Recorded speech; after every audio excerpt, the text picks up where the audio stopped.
ಆರೋಗ್ಯ ಮತ್ತು ಕುಟುಂಬ ಕಲ್ಯಾಣ. ಆರೋಗ್ಯವಂತ ಜನರಿಂದ ಮಾತ್ರ ಸಮತೋಲಿತ ಸಮಾಜ ನಿರ್ಮಾಣ ಸಾಧ್ಯ ಎಂದು ನಾವು ನಂಬಿದ್ದೇವೆ.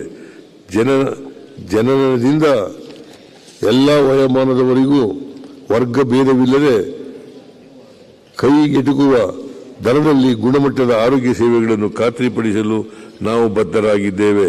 ತಡೆಗಟ್ಟಬಹುದಾದ ತಾಯಿ ಮರಣ ಪ್ರಮಾಣವನ್ನು ಶೂನ್ಯಕ್ಕೆ ಇಳಿಸುವುದು ನಮ್ಮ ಸಂಕಲ್ಪವಾಗಿದೆ. ರಾಜ್ಯದಲ್ಲಿ ತಡೆಗಟ್ಟಬಹುದಾದ ತಾಯಿ ಮರಣ ಪ್ರಮಾಣವನ್ನು ಶೂನ್ಯಕ್ಕೆ ಇಳಿಸಲು ಅಭಿಯಾನ ರೂಪದಲ್ಲಿ ಕ್ರಮ ಕೈಗೊಳ್ಳಲು 320 ಕೋಟಿ ರು ಒದಗಿಸಲಾಗಿದೆ. ಗರ್ಭಿಣಿಯರಲ್ಲಿ ಮತ್ತು ಪ್ರಸೂತಿ ವೇಳೆಯಲ್ಲಿನ ತೀವ್ರ ತರಹದ ರಕ್ತಸ್ರಾವ ತಡೆಗಟ್ಟಲು ಮತ್ತು ಚಿಕಿತ್ಸೆ ನೀಡಲು ಅವಶ್ಯವಿರುವ ಉಪಕರಣಗಳನ್ನು ನೀಡಲಾಗುವುದು. ನವೀನ ಡಿಜಿಟಲ್ ತಂತ್ರಜ್ಞಾನದ ಮೂಲಕ ಹೆರಿಗೆ ಸೇವೆಗಳನ್ನು ಬಲಪಡಿಸಲಾಗುವುದು.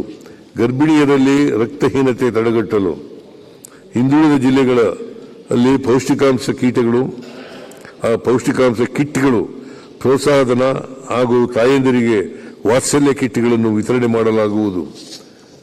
ಹುದ್ದೆಗಳನ್ನು ಪುನರ್ ಹಂಚಿಕೆ ಮಾಡುವ ಮೂಲಕ ಪ್ರತಿ ತಾಲೂಕು ಆಸ್ಪತ್ರೆಯಲ್ಲಿ MCH ತಜ್ಞರನ್ನು ನಿಯೋಜಿಸಲಾಗುವುದು.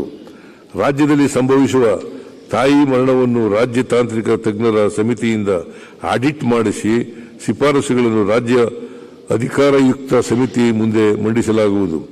ಸಮಿತಿಯ ನಿರ್ದೇಶನದಂತೆ ತಾಯಿ ಮರಣ ತಡೆಗಟ್ಟುವ ನಿಟ್ಟಿನಲ್ಲಿ ಯೋಜನೆಗಳನ್ನು ರೂಪಿಸಲಾಗುವುದು.